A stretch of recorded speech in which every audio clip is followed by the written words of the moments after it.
বন্ধুরা, তোমরা কি জানো রান্নাঘরে থাকা মাত্র দুটি জিনিস ব্যবহার করে তোমাদের স্কিনের থেকে পুরনো জেদি কালো দাগকে একদম নিমিষের মধ্যে দূর করে নিতে পারো। হ্যাঁ, সেটা 10 বছর পুরনোই হোক কি 20 বছর পুরনো, হরমোনাল চেঞ্জেসের কারণে হয়ে থাকুক অথবা তোমাদের কোনো সমস্যার জন্য এটা হয়ে থাকুক। প্রচণ্ড রোদে পুড়ে যদি ট্যান হয়ে যায়, কিংবা ধরো স্কিনের মধ্যে প্রচণ্ড পরিমাণে দাগ ছোপ আছে, স্কিনের মধ্যে কোনো গ্লো নেই, মেচে দাগ পিগমেন্টেশন রয়ে গেছে, অনেক কিছু ট্রাই করেছো কিন্তু কোনো ভালো রেজাল্ট পাওনি, তাহলে আজকের রেমেডিটা ট্রাই করে দেখো। রান্নাঘরে থাকা মাত্র দুটি জিনিস ব্যবহার করে তোমরা কিভাবে তোমাদের স্কিনের থেকে পুরনো জমে থাকা ময়লা, কালো ভাব, ট্যানকে দূর করতে পারো, ত্বককে একদম দুধের মতো ফর্সা উজ্জ্বল করে নিতে পারো, আজকে সেটাই শেয়ার করব। এই রেমেডিটা তোমাদের স্কিনের থেকে পুরনো মেচে দেওয়া পিগমেন্টেশন, ডার্ক স্পট, ব্রাউন স্পটকে দূর করবে। তোমাদের স্কিনের মধ্যে যে দাগছোপ রয়েছে, যে মেচে দেওয়া পিগমেন্টেশন রয়েছে, সেগুলোকে খুব সহজেই হালকা করবে আর স্কিনের মধ্যে নিয়ে আসবে ইনস্ট্যান্ট গ্লো। পার্লারে গিয়ে দামি দামি ট্রিটমেন্ট করলে স্কিনটা যেরকম গ্লো করে না, ঠিক সেরকমই রেজাল্ট কিন্তু আজকের রেমেডিটা দেবে। তাহলে চলো ফটাফট আজকের রেমেডিটা তোমাদের সঙ্গে শেয়ার করে দিই। তো এর জন্য সবার প্রথমে যে জিনিসটা আমাদের লাগবে সেটা হচ্ছে লবঙ্গ। হ্যাঁ, লবঙ্গর মধ্যে কিন্তু প্রচুর পরিমাণে অ্যান্টি এজিং প্রপার্টিস থাকে, যেটা স্কিনের থেকে বয়সের ছাপ দূর করতে সাহায্য করে, স্কিনের থেকে মেচে দেওয়া বা স্পটকে না হালকা করতে সাহায্য করে। তার পাশাপাশি এর মধ্যে প্রচুর পরিমাণে অ্যান্টিব্যাকটেরিয়াল প্রপার্টিস থাকে, যেটা আমাদের স্কিনের মধ্যে যে ব্যাকটেরিয়াল ইনফেকশন, ছোটো ছোটো ফুসকুড়ি, একনে, দানা, র্যাশ, এই ধরনের যে সমস্যা থাকে না, সেটাকে দূর করতে সাহায্য করে। এটা আমাদের স্কিনের মধ্যে ব্লাড সার্কুলেশনকে ইমপ্রুভ করতে সাহায্য করে, যার ফলে কি ত্বকের মধ্যে রক্ত সঞ্চালন বৃদ্ধি হয়, স্কিনের মধ্যে গ্লো আসে, আর যে স্পটগুলো আছে না, সেগুলো কিন্তু দূর হতে সাহায্য করে। তো আমি এখানে প্রায় ছোটো চামচের 1 চামচ, মোটামুটি 10 থেকে 15টার মতো এখানে হবে লবঙ্গ আমি নিয়ে নিয়েছি। নেক্সট আমাদের যে জিনিসটা লাগবে সেটা হচ্ছে চিনি। হ্যাঁ, আমাদের সবার ঘরেই খুব সহজেই পাওয়া যায় চিনি। তো আমি এখানে ছোটো চামচের 2 চামচ মতো চিনি অ্যাড করছি। লবঙ্গটা থেকে চিনির পরিমাণটা একটু বেশি নেবে। চিনি একটা ন্যাচারাল এক্সফোলিয়েটের মতো কাজ করে, যেটা আমাদের স্কিনের থেকে ডেড স্কিন সেলের যে লেয়ারটা আছে না, সেটাকে রিমুভ করতে সাহায্য করে। এর মধ্যে থাকা গ্লাইকলিক অ্যাসিড আমাদের স্কিনের থেকে দাগ ছোপকে দূর করতে সাহায্য করে, স্কিনকে চকচকে ও গ্লোয়িং করতে সাহায্য করে। এইবার এই দুটো জিনিসকে আমি মিক্সিতে খুব ভালো করে গুঁড়িয়ে একদম একটা স্মুথ পাউডার মতো কিন্তু করে নিলাম। বাকি পাউডারটা স্টোর করে রেখে দিতে পারবে অনেক মাস, সহজে খারাপ হবে না। যখন যখন রেমেডিটা বানাবে তখন এইটা স্টোর করা পাউডারটাকে নিয়ে প্যাকটা রেডি করে নেবে। আর এটা কিন্তু ছেলে মেয়ে টিনেজার সকলে ইউজ করতে পারো, স্পেশালি যাদের স্কিনটা ভীষণ ডাল হয়ে গেছে, প্রচণ্ড পরিমাণে দাগ ছোপ আছে, স্কিনে কোনো গ্লো নেই, এই ধরনের সমস্যা ভুগছো, তারা কিন্তু এই রেমেডিটা ট্রাই করতে পারো। তো এখানে আমি প্রায় 2 চামচের মতো নিয়ে নিয়েছি লবঙ্গ আর চিনির পাউডার। এরপর এর মধ্যে আমি কিছু জিনিস অ্যাড করব, যেটা কিনা আমাদের স্কিনের জন্য ভীষণ উপকারী, দাগ ছোপকে দূর করবে, স্কিনকে ডিপ ক্লিন করবে। তো সবার প্রথমে আমি এর মধ্যে দিচ্ছি 1 চামচ পরিমাণ চালের গুঁড়ো। হ্যাঁ, চালের গুঁড়ো আমাদের স্কিনকে টাইট করতে সাহায্য করে, দাগ ছোপ দূর করে, মেচেদা পিগমেন্টেশনকে হালকা করতে সাহায্য করে, বয়সের চাপ দূর করে। দেখবে কোরিয়ানরা, জাপানিজরা তাদের স্কিন কেয়ারের জন্য প্রচুর পরিমাণে রাইস মাস্ক, রাইস সিরামের ব্যবহার করে, কারণ এটা স্কিনের জন্য এতটাই উপকারী, স্কিনকে খুব ভালোভাবে টাইট করতে সাহায্য করে, বয়সের চাপ দূর করতে সাহায্য করে, স্কিনের মধ্যে ভীষণ ভালো গ্লো নিয়ে চলে আসে। নেক্সট আমি এর মধ্যে অ্যাড করে দিচ্ছি 1 চামচ পরিমাণ মতো বেসন। হ্যাঁ, বেসন যেটা আমরা রান্নার কাজে খাওয়ার জন্য ব্যবহার করে থাকি, সেই বেসনই এখানে আমি 1 চামচ পরিমাণে অ্যাড করে দিচ্ছি। বেসন আমাদের স্কিনকে ডিপ ক্লিন করতে সাহায্য করে, আমাদের স্কিনকে সফট, স্মুথ, গ্লোয়িং, ব্রাইট করতে সাহায্য করে, এক্সেসিভ অয়েলকে রিমুভ করে, পোর্সকে ডিপলি ক্লিন করতে সাহায্য করে, পোর্সের ভিতরে জমে থাকা ময়লাকে দূর করতে সাহায্য করে, আর স্কিনকে ব্রাইট করে। নেক্সট আমি এটার পেস্ট বানানোর জন্য আমি এখানে অ্যাড করছি কাঁচা দুধ।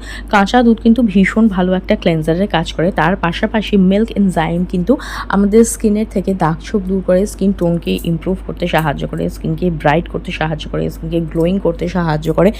কাঁচা দুধের কিন্তু মানে প্রচুর প্রচুর উপকার আছে। আচ্ছা, আরেকটা কথা বলে দিই, একবারেই কিন্তু 1 গাদা কাঁচা দুধ কিন্তু এখানে ঢেলে দেবে না, অল্প অল্প পরিমাণে নিয়ে অ্যাড করবে। যাদের মিল্ক স্যুট করে না, তারা চাইলে মিল্কের পরিবর্তে এখানে রোজ ওয়াটার ব্যবহার করতে পারো।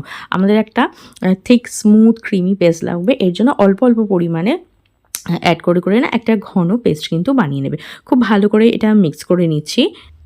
নেক্সট আমি এর মধ্যে অ্যাড করেছি কয়েক ফোঁটা গ্লিসারিন। গ্লিসারিন আমাদের স্কিনের থেকে দাগ ছোপ দূর করতে সাহায্য করে, স্কিনের ওয়াটার ব্যালেন্সকে মেনটেন করতে সাহায্য করে, রুক্ষ সূক্ষ্ম স্কিন হয়ে গেছে সেটাকে সফট, স্মুথ কোমল ব্রাইট করতে সাহায্য করে, তোমাদের স্কিনে যে রিঙ্কলস চলে আসে সেটাকে দূর করতে সাহায্য করে, স্কিনকে গভীরে গিয়ে ময়শ্চারাইজ করে, দাগ ছোপ দূর করে, স্কিনকে ব্রাইট করে। খুব ভালো করে মিক্স করে নেবে, তাহলেই কিন্তু আমাদের skin lightening and brightening, anti aging and anti pigmentation face mask একদম রেডি। চলো দেখে নিই এটাকে এবার কিভাবে ব্যবহার করবে। সবার প্রথমে ফেসটাকে ভালো করে ক্লিন করে নেবো। এর জন্য আমি এখানে ইউজ করছি কাঁচা দুধ।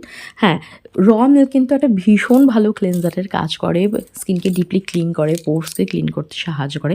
তার পাশাপাশি র মিল্ক দিয়ে যদি প্রত্যেক দিন তোমরা তোমাদের স্কিনকে ক্লিন করো না, দেখবে ধীরে ধীরে স্কিনের উজ্জ্বলতাটা অনেক বেশি বাড়ছে, দাগ ছোপ দূর হচ্ছে, স্কিনের মধ্যে একটা গ্লো চলে আসছে, স্কিনটা টাইট হচ্ছে, এমনকি ওপেন পোর্সগুলোও কিন্তু ধীরে ধীরে শ্রিঙ্ক হচ্ছে। বিশেষ করে র মিল্কের যদি আইস কিউব বানিয়ে না প্রত্যেকদিন একটা করে নিজেদের ওপেন পোর্সের জায়গায় ব্যবহার করো না, দেখবে ধীরে ধীরে ওপেন পোর্সগুলোও কম হয়ে যাবে। তো দেখো র মিল্ক দিয়ে ভালো করে আমি আমার স্কিনটাকে ক্লিন করে নিলাম। এবার এই মাস্কটা আমি আমার স্কিনের মধ্যে ব্যবহার করব। তো দেখো ফেসটাকে ভালো করে ক্লিন করে নিয়েছি, এইবার মাস্কটা পুরো ফেসে ভালোভাবে অ্যাপ্লাই করব। জাস্ট হালকা হাতে পুরো ফেসের মধ্যে এটাকে আমি স্প্রেড করে নিচ্ছি, একদমই ঘষাঘষি বা রাব করবে না। স্পেশালি যাদের স্কিনের মধ্যে অ্যাক্টিভ অ্যাকনে আছে তারা কিন্তু এটাকে ইউজ করবে না। অ্যাকনে কন্ট্রোল হয়ে গেলে, কমে গেলে তারপরে এটাকে ইউজ করবে। এটা হচ্ছে দাগ ছোপ আর মেচে দাগ পিগমেন্টেশনকে কম করতে সাহায্য করবে, স্কিনকে ব্রাইট করবে, টাইট করতে সাহায্য করবে, এমনকি তোমাদের স্কিনে যদি ট্যান পড়ে যায় না সেটাও দূর করতে সাহায্য করবে। কারণ এর মধ্যে রয়েছে রাইস ফ্লাওয়ার আর কাঁচা দুধ, যেটা কিন্তু স্কিনকে ক্লিন করে এবং ট্যান বা কালো ভাবকেও কিন্তু দূর করতে সাহায্য করে। আর এর মধ্যে দেওয়া যে লবঙ্গর দানা, সেটা কিন্তু মেচেদার পিগমেন্টেশনকে হালকা করতে সাহায্য করে। চিনি ন্যাচারালি স্কিনকে এক্সফোলিয়েট করে, চকচকে ও উজ্জ্বল করতে সাহায্য করে। তোমাদের স্কিনটা যদি ঝুলে যায় কিংবা ধরো বয়সের ছাপ চলে আসছে সেটাকেও কিন্তু দূর করতে সাহায্য করবে আজকের এই রেমেডিটা। ফুল ফেসে আমি এটাকে ভালোভাবে অ্যাপ্লাই করে দিচ্ছি। এটা অ্যাপ্লাই করার পরে এটা কিছুক্ষণ রেখে দেবে যাতে মাস্কটা ভালো করে স্কিনের মধ্যে ওয়ার্ক করতে পারে। আর এভরিডে কিন্তু এটাকে অ্যাপ্লাই করবে না, এটাকে জাস্ট সপ্তাহে 2 থেকে 3 দিন তোমরা এটাকে অ্যাপ্লাই করবে। তো দেখো ফুল ফেসে আমি এটা ভালো করে অ্যাপ্লাই করে নিচ্ছি। আর ছেলে মেয়ে টিনেজার সকলে এটা ইউজ করতে পারো। সবচেয়ে ভালো হয় যদি তোমরা প্যাচ টেস্ট করে নাও, কারণ অনেকের আছে না লবঙ্গ স্যুট করে না। তো আমি সাজেস্ট করবো আগে প্যাচ টেস্ট করে নেবে, যদি স্যুট করে তাহলে কিন্তু এটা ব্যবহার করতে পারে। আর যদি স্যুট করে না, এটা স্কিনের মধ্যে কিন্তু খুব ভালোভাবে ওয়ার্ক করতে পারে। প্রত্যেকটা জিনিসই 100% ন্যাচারাল, স্কিনের মধ্যে কোনো কেমিক্যাল ছাড়া কিন্তু খুব সহজেই দাগ ছোপকে তোমরা তুলে নিতে পারবে। তো 10 থেকে 15 মিনিট এটা স্কিনের মধ্যে রেখে দেবে যাতে মাস্কটা ভালো করে ওয়ার্ক করতে পারে। তারপরে একটা ভিজে রুমালের সাহায্যে জাস্ট হালকা করে এটাকে ওয়াইপ করে জল দিয়ে ধুয়ে ফেলবে। একদমই ঘষাঘষি রাব করবে না বা স্ক্রাব করতে যাবে না, জাস্ট অ্যাপ্লাই করবে, এটাকে সেমি ড্রাই করবে, তারপরে জল দিয়ে ধুয়ে নেবে। আর মাস্কটাকে রিমুভ করার সঙ্গে সঙ্গে দেখতে পাচ্ছ স্কিনটা কতটা ক্লিন লাগছে, কতটা গ্লো করছে, কতটা ব্রাইট লাগছে। এটা কিন্তু স্কিনকে খুব ভালোভাবে ক্লিন করবে, স্কিনকে এক্সফোলিয়েট করবে আর ভীষণ ভালো গ্লো নিয়ে আসবে। এবার দেখো মাস্কটাকে রিমুভ করে জাস্ট জল দিয়ে ধুয়ে নিয়েছি। আর তারপরে যে রেজাল্ট এসেছে তোমরা দেখতেই পাচ্ছ যে স্কিনটা কতটা ক্লিন, ক্লিয়ার, গ্লোয়িং আর ব্রাইট লাগছে। এরপরে কোনো ময়শ্চারাইজার বা অ্যালোভেরা জেলকেও অ্যাজ এ ময়শ্চারাইজার হিসেবে ব্যবহার করতে পারো, বা তোমরা যদি সিরাম ইউজ করে থাকো তাহলে সিরামও ইউজ করতে পারো। আমি এই মুহূর্তে কিছু ইউজ করিনি যাতে লাইভ রেজাল্টটা তোমরা দেখতে পাও। মাস্কটাকে জাস্ট ক্লিন করে এসেছি আর রেজাল্টটা দেখতে পাচ্ছ, স্কিনটা কত ক্লিন, ক্লিয়ার, গ্লোয়িং, ব্রাইট লাগছে। ধীরে ধীরে এটা তোমাদের দাগ ছোপ মেচে দেওয়া পিগমেন্টেশনকে দূর করে ত্বকে ফর্সা, উজ্জ্বল ও ঝলমলে করে দেবে। ট্রাই করে দেখো, কিরকম রেজাল্ট পেলে অবশ্যই জানিও।